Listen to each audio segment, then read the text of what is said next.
So let's start with a chapter called Networking Concepts. So this chapter is kinda lengthy but easy as well. Okay, so what is networking? Explain the goals or advantages of networking. This is our first question. So a computer network is interconnection of two or more independent computers for the purpose of sharing resources and information. So now what are the advantages of networking then? Of course, as per the definition, first one is resource sharing. The aim is to make all the programs, data and peripherals available to anyone on the network. Okay, then we have reliability. A file can have copies on two or more different machines, so if one of them is unavailable, the other copies could be used for military, banking, air reservation and many other applications. It is of great importance. Now coming to the cost factor, personal computers offer a better price to performance ratio. Okay, this is the price to performance ratio than microcomputers, making it more efficient to have one personal computer, that is PC per user, with the data stored on a shared file server. Okay, then we have communication medium. Of course, network is a communication medium for us, right? A network allows managers, even when distant, to collaboratively prepare financial reports or any kind of reports, right? By asking people, okay, connecting through the network, right? And changes made at one location are instantly visible elsewhere, speeding up cooperation, right? Now next question is, what are the needs of networking? First, file sharing provides sharing and grouping of data files over the network. Okay. Second, printing sharing of computer resources such as hard disk and printers, right? If many computers are using a single printer, okay, and resources are shared, then it becomes easier for people to print according to them, right? Whatever documents they need according to the resources they need in the whole shared thing. Now, coming to email tools for communication with our email addresses, right? Then we have remote access, able to access data and information throughout the globe. Okay, whatever we share, again, this, you know, platform of YouTube again is one kind of sharing, right? For example, the platform of YouTube is also one kind of a network that is built among the students, right? And the teachers or whoever, the instructors or around friends, to make videos, okay, and share the data and information they have, right?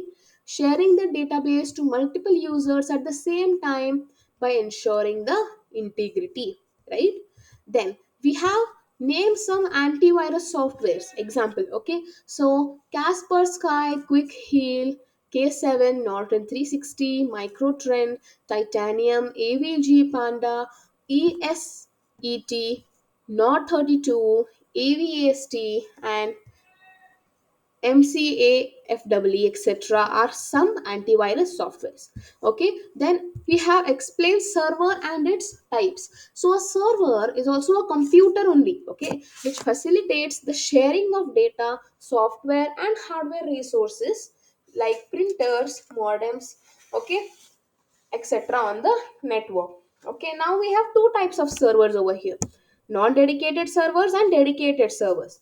So, when I talk about non dedicated, what does that mean? With the word only, you can understand. They are not completely dedicated to the cause of serving. Okay, they can be used for various requirements. Okay, and these computers work as a workstation and as well as a server, hence slower and requires more memory, right? See, if you do many multiple tasks at the same time, so none of the task will get over quickly, right? So each task will become slower. But when I talk about dedicated server on a bigger network installation, there is a computer reserved for the server's job only. And its only job is to help workstations access the data. Means its only job is to serve. Okay, serve data. Okay, software and hardware resources. It does not double up as a workstation, and such a server is known as dedicated server. Okay, it is very dedicated to its work. Now these non dedicated ones are used where? They are used in small networks. Okay, small networks which use these non-dedicated servers are known as peer-to-peer networks. While dedicated servers, the networks using such dedicated servers are known as a master-slave network. Right? The slave can only work for its master. Right? For others, it cannot work. So, dedicated is only dedicated to its own owner. Then, coming to, yeah, we have explained LAN, WAN, MAN. The next question. LAN is what is local area network. It links the local areas like schools, organizations, etc. Okay, and connected through cables. It's connected through cables. Ownership is private. Okay, LAN configuration consists of three things. Firstly, a file server. It stores all of the software that controls the network, as well as the software that can be shared by the computers attached to the network. Okay, second is a workstation. Computers connected to the file server are workstations. These are less powerful than the file server. Then coming to cables, they are used to connect the network interface cards on each computer. Okay, then metropolitan area network, that is MAN, typically covers an area of between 5 to 50 kilometers, and it is connected through a modem, private or public ownership. Okay, wide area network, it spread across countries. Okay, it can spread across countries, and the largest WAN in existence is the internet, of course, right? The WANs link computers to facilitate fast and efficient exchange of information at lesser costs and higher speeds. Now, coming to what are communication modes, explain. So, communication mode or transmission mode defines the direction of flow of data between two communication devices. Okay, the direction of flow of data between two communication devices. There are three modes of data transmission. Firstly, simplex, one way or unidirectional. Simple means only one way. Okay, or unidirectional, only one direction. Communication between two devices. Here, only one device is a transmitter and all other are receivers. Okay, okay, transmitter here means sender of the data. Okay, only one device is a transmitter and all others are receivers. So, for example, radio, right, and television broadcasting. Okay, in a radio, only the radio jockey talks while we all listen, right? Then in a half duplex, when we talk about two-way or bidirectional communication between two devices, each device works as a transmitter and receiver, but only one device can transmit at a time. For example, a walkie talkie. This means what? If I am speaking, you cannot speak. If you are speaking, I cannot speak. Like that is the half duplex. While the full duplex is when we both can speak together, like on a mobile phone or a video call, right? Or a normal call itself. Two-way or bidirectional communication between two devices, full duplex, and each device serving as a transmitter, right? Each device can serve as a transmitter and a receiver that can transmit and receive the data simultaneously, right? For example, as we saw, mobile and telephone communication. Now explain different switching techniques in detail, right? So the first one is circuit switching. A dedicated path is defined between the sender and the receiver before a communication starts. Okay, and in a circuit switching, it sets up an end-to-end path. Okay, an end-to-end path is set up. Okay, path connection between the computers before any data can be sent. So circuit, of course, it needs an end-to-end path, right? There should be no breakages in the between, right? And when a telephone call is made, the switching equipment within the telephone system finds out a physical copper path from the sender's telephone to the receiver's telephone. This is an example of circuit switching. Now coming to message switching, if I talk about a message. So yeah, in message switching, a message is transferred as a complete unit and routed through intermediate nodes at which it is stored and forwarded. Okay, so no establishment of a dedicated path here between the sender and the receiver. Each and every node stores the entire message and then forwards it to the next node. This type of network is known as store and forward network. So as in, if we have a long journey, we actually, we sometimes take stops, right? We, if we have to reach from here to here, we will stop in the between from A to B, if I say. There is, we will take some breaks in the between. So like that is the message switching. Now coming to packet switching. Each information or a message to be transmitted between the sender and the receiver is broken down into smaller pieces called packets. A fixed size of the packet which can be transmitted across the network is specified. Different packets of same message may take different routes depending on the availability.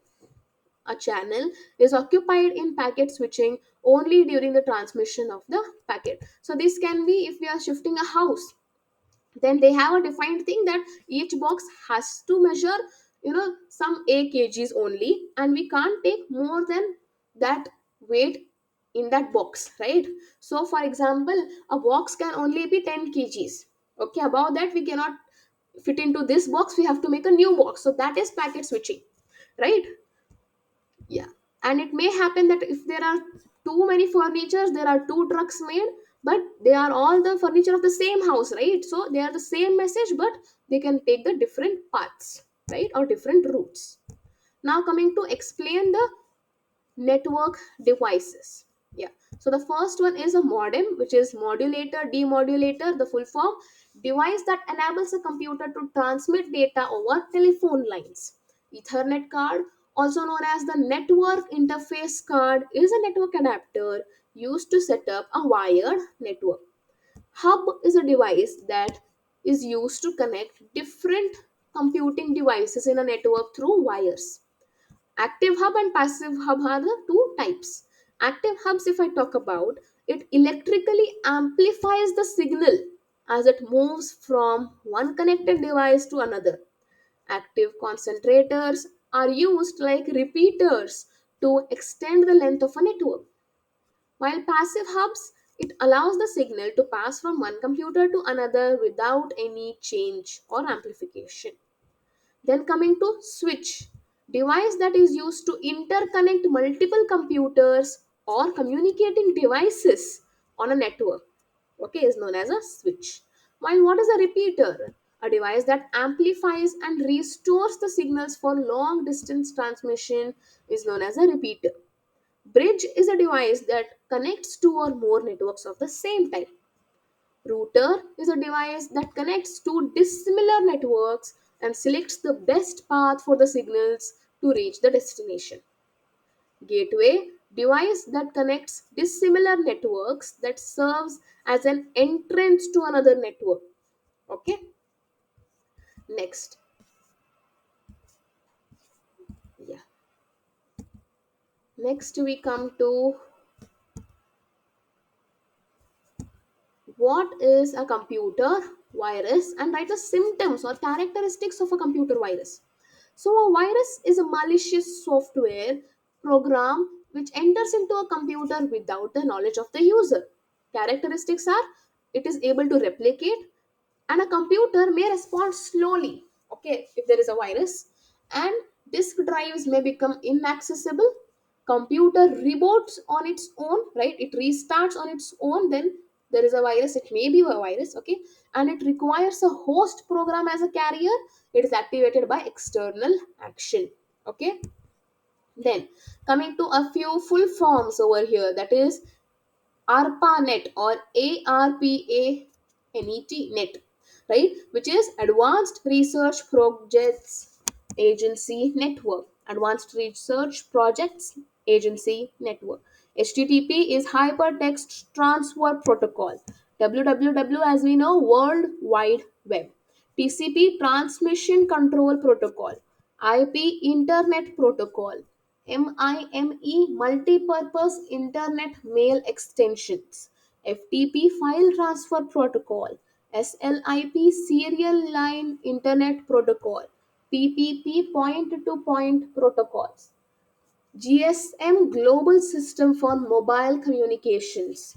SIM, okay, we usually use SIM card, right? So SIM, what is the full form? Subscriber Identification Module. TDMA, time division multiple access. CDMA, code division multiple access. WLL, wireless in local loop. GPRS, general packet radio service. Okay, this edge should be down actually. EDGE, that is enhanced data rates for global evolution. SMS, short message service. Right now, what is network security? Explain protection methods.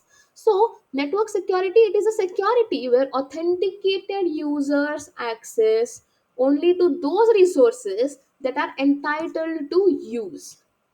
Okay, the protection methods are authorization, which means it determines whether the service provider has granted access to the web service to the requester, that confirms the service requester's certificate. Authentication involves accepting the credentials from the entity and validating them against an authority. Encrypted smart cards, handheld smart cards that can generate a token that a computer system can recognize. Biometric systems, as we know, the most secure level of authorization that involves some unique aspects of a person's body, such as fingerprints, right? Retinal patterns, etc., to establish the identity. Then we have firewall, a system designed to prevent unauthorized access to or from a network, is called a firewall. Now, what are the measures for prevention of viruses? Now, again, these are protection methods. These are preventions. Okay. Then preventions, when they say never use a foreign disk or a CD without scanning.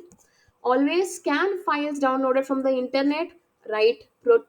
Okay, protect your disks and make regular backups. Install and use of antivirus software. Use of licensed software.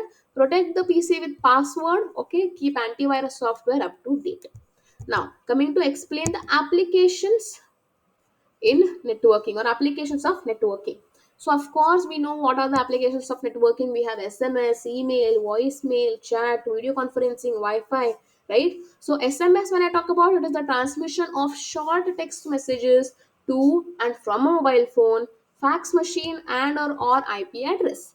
Messages must be no longer than some fixed number of alphanumeric characteristics, and they contain usually no images or graphics.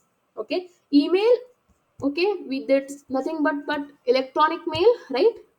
And advantages are low cost. First of all, electronic mail is an extremely cost effective way to move information around, especially when it must be moved quickly. Speed, electronic mail can be delivered almost as fast as the wire can carry it. And voicemail, email systems that support audio are known as voicemails. Users can leave spoken messages for one another and listen to the messages by executing the appropriate command in the email system.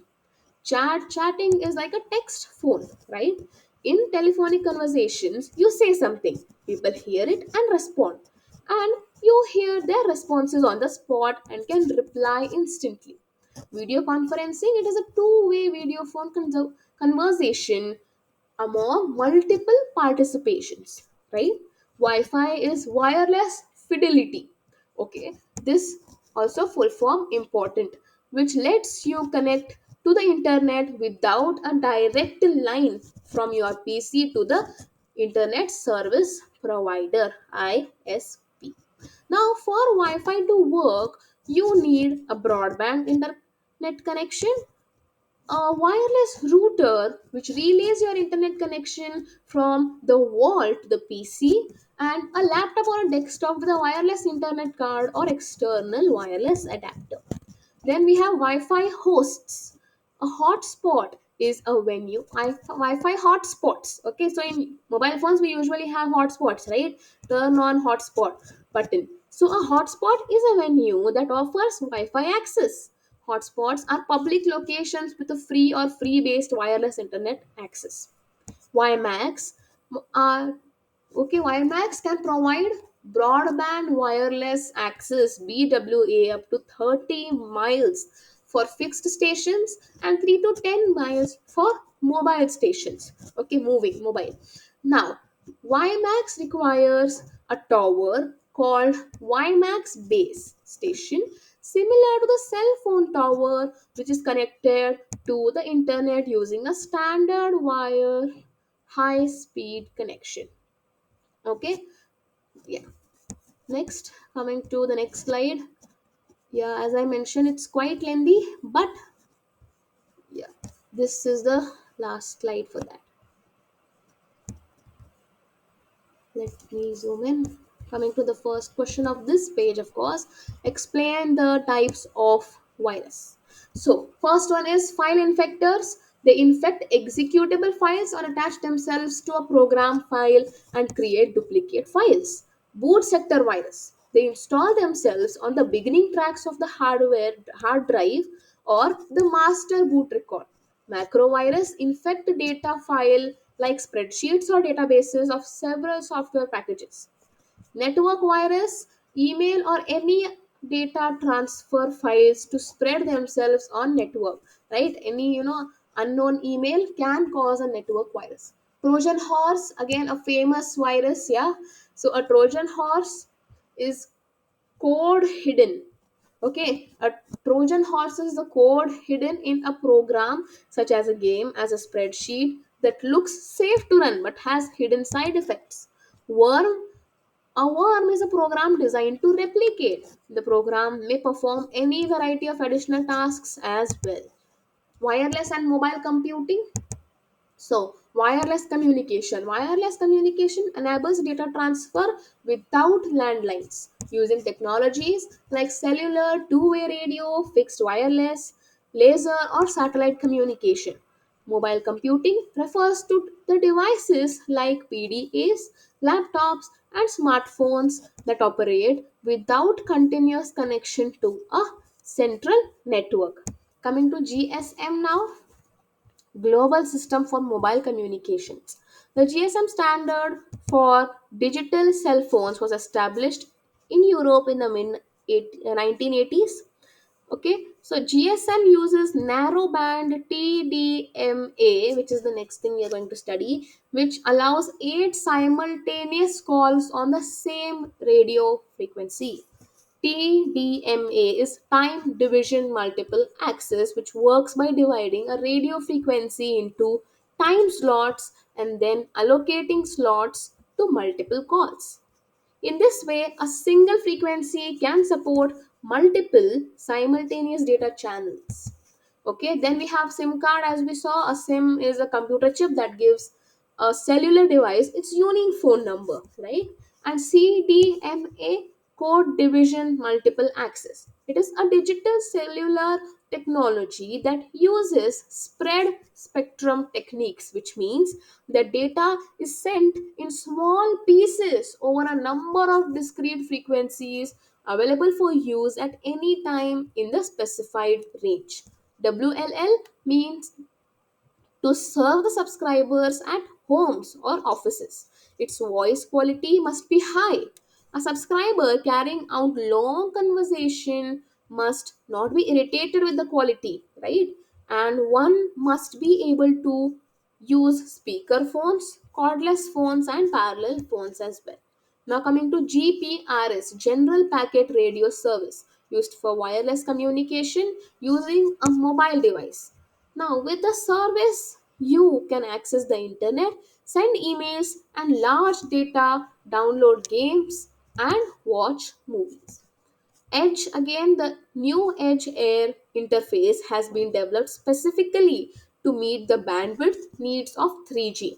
Enhanced data rates for global evolution is a radio based high speed mobile data standard.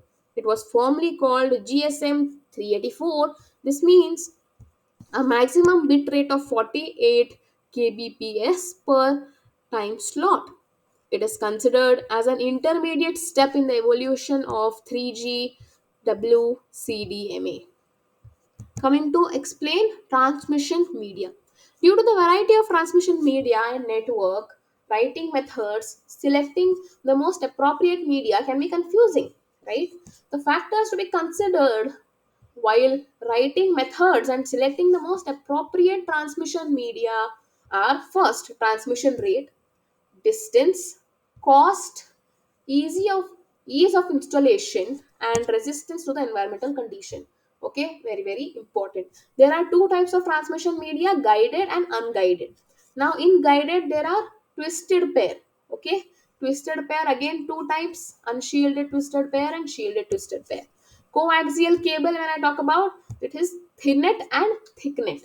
Optical fiber cable. Okay, these three are the guided ones. While when I come to unguided media, radio wave transmission, microwave transmission, satellite communication, infrared, laser. Okay, twisted pair cable, if I talk about, a twisted pair consists of two insulated copper wires. The wires are twisted together in a helical form. Twisting is done because two parallel wires constitute a fine antenna. The most common application of twisted pair is the telephone system, okay, RJ11. Twisted pair can run several kilometers without amplification, but for longer distance, the signal becomes too weak and repeaters are needed. Due to low cost, twisted pairs are widely used. Twisted pairs are used in LAN, okay, RJ45. Now coming to twisted pair, two types, that is unshielded twisted pair and shielded twisted pair. Unshielded, flexible, low cost, and used for voice and data communication. Shielded comes with extra sheet of shielding to protect from external interference. Now when I come to unshielded twisted pair, okay, these are the a few types in that. Okay, cat 1, cat 2, cat 3, cat 4, and cat 5. The cat 1 is voice grade communications only, no data transmission. Cat 2 and cat 2, 3, 4, 5 are all data grade transmissions only, but up to is different. Cat 2 is up to 4 Mbps, Cat 3 is up to 10 Mbps, Cat 4 is up to 16 Mbps, and Cat 5 is up to 1000 Mbps. Advantages of this twisted pair cable are: firstly, it is easy to install, inexpensive. Disadvantages: incapable to carry a signal over long distance, right? Then coming to the next type over here. Yeah. So we have are coaxial cable over now. Okay, so this type of cable is used in communication between two networks within the range of 50 kilometer, suitable for high speed communication with less error rate, commonly used in TV networks. Advantages: better transmission rate compared to twisted pair cable. Disadvantages, of course, expensive than the twisted pair cable. Optical fibers, they carry data in the form of light, eliminates the problem of interference, and transmits the signals to longer distances with great speed and less error rates. Advantages, of course, transmits the data over larger distance. Disadvantages are what? Difficult to install and expensive. Okay, then coming to guided media. Now here there is a physical path. Okay, just now we saw twisted pair, right? This twisted pair, optical fiber, and coaxial are all types of guided media itself. I'll just make line. Yeah. So this are all its types. Okay. This coaxial, optical, and twisted pair are the types of guided media. Okay. And unguided media ka types are these radio waves. Okay. Coming to guided media, there is a physical path between source and destination, as we saw in optical fibers. Okay, coaxial cable and twisted, yeah, twisted pair cable. And here unguided media, here we have a physical path between the sender and the receiver. Here there is no physical path, data is transmitted in the form of EM waves. Okay, so here I'll just correct it. That is, here is, instead of it's no. Here there is a no physical path between sender and receiver. Okay, yeah. Then coming to radio waves in that. Okay, here we saw data is transmitted in the form of EM waves. Radio waves coming to point to point. Okay, between transmitter and receiver. Transmitter takes the data and encodes it onto a sine wave and transmits it with less frequency called radio waves. Advantages are less expensive technique to send data from sender to receiver, and disadvantages are of course insecure due to lesser frequency, right? Then coming to microwave, line of sight transmission. Okay, here the transmission station must be in the visible contact with the receiving station. Always carries large quantity of data due to a large bandwidth. Advantages are low cost and maintenance is easy, while disadvantages, repeaters are required for long distance communication. Again, coming to satellite communication over here, satellite consists of a unit that receives one frequency and transmits to another frequency. Okay, now the uplink is the transmitter of data to the satellite, and downlink is the receiver of data from the satellite. Okay, uplink means giving to the satellite. Okay, uplink is the transmitter of the data to the satellite, okay, giving to the satellite. Downlink is the receiver of data from the satellite. Okay, now satellites are placed at the orbits above 22,000 to 36,000 kilometer from the earth's surface. Advantages, area covered through satellite is of course large, and disadvantages, more cost and complex, right? It is not easy to send a satellite. Now, coming to TCP or IP model, application layer. Okay, this is the fourth layer. Okay, very very important. From top to bottom, it is 4 3 2 1. We should remember. Now, application layer. Fourth layer is the application layer. Third is the transport layer. Second is the internet layer. First layer is network interface layer, right? It is the network interface layer. Now, according to the same order, there is description. Application layer includes all the processes that involve user interaction. Transport layer includes end-to-end transport protocol, which allows entities to send the data between source and destination. Okay, the internet layer, when I talk about it, manages the connection between the source and destination and ensures correct delivery of data between them, while the network interface layer defines the functions of the network layer of the physical layer. Okay, defines the functions of the physical layer of the OSI model and is concerned with the transmission of bits between source and destination. Which model was this? This was TCP or IP model. Okay, this one. Now, having a look at the, before going to network protocol, let's have a look at the one more model, which is OSI reference model. Again, super important model for understanding data communication between two networks. Okay, so each and every layer has to be observed super carefully. First is the application one. Okay, this is again seventh layer over here, right? Again, it is going 7 6 5 4 3 2 1, as you can see, right? So application layer is the seventh layer. Presentation is the sixth layer. Session is the fifth layer. Transportation is the fourth layer. Network layer is the third layer. Data link is the second layer, and physical is the first layer. Okay, yeah. Then coming to the descriptions now, talking about the first layer, which is the physical layer. Okay, it is concerned with transmitting raw bits over communication channels, and it deals with the mechanical, electrical, and timing interfaces. Data link layer, it transforms raw data or raw transmission into a line free of undetected transmission errors for the network layer. Means what? It ensures error free transmission to the network layer, right? So while sending to the next layer, it will send error free data. Okay, then controls the operation. Network layer controls the operation of the subnet and determines how packets are routed from the source to destination. It manages packet routing and delivery, in short, right? So coming to transport layer, it accepts the data from the above layer, splits into smaller units if required or if needed, and passes these to the network layer. Okay, and ensures correct arrival at the other end. This layer provides reliable data delivery and decides what services to offer to the session layer, that is the next layer, fifth layer.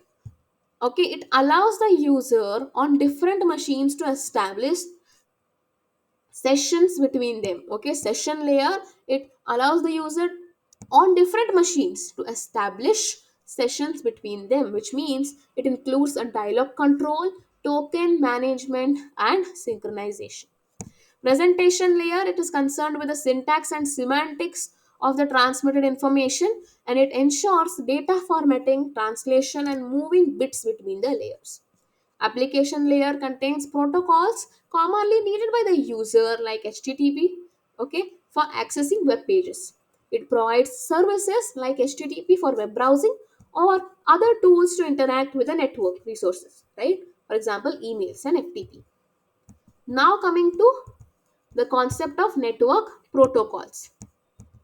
So, network protocol, a protocol is a set of rules and procedures that determine how a computer system receives and transmits the data, as you can see here, right? It is a set of rules and procedures that determine how a computer system receives and transmits the data.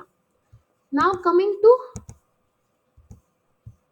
the concept of this protocol.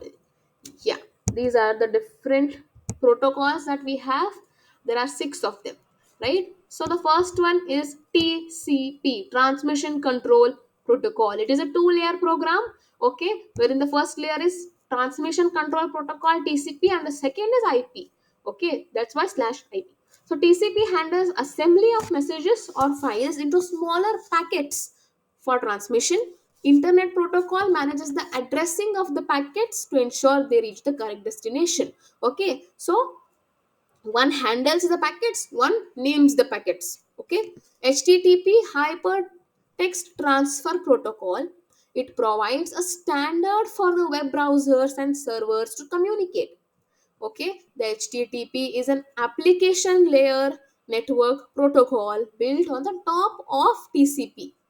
Okay, HTTP clients or web browsers and servers communicate via HTTP request and response messages. Now coming to the FTP, file transfer protocol. It is a standard internet protocol for transmitting files between computers on the internet. Okay, FTP is an application protocol that uses the internet's TCP, that is transmission control protocol, or IP, that is internet protocol.